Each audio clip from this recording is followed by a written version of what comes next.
अच्छा जी, अस्सलाम वालेकुम दोस्तों, उम्मीद है आप खैरियत से होंगे।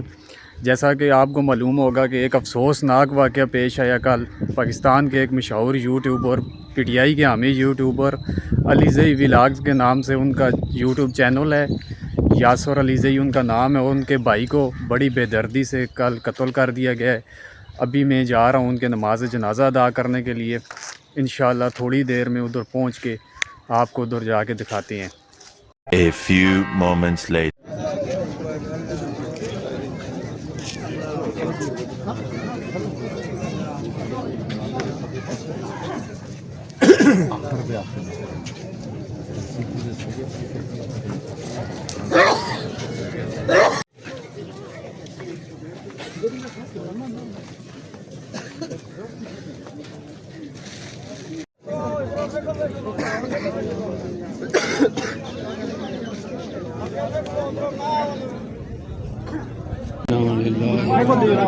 चल ना बच्चे चल।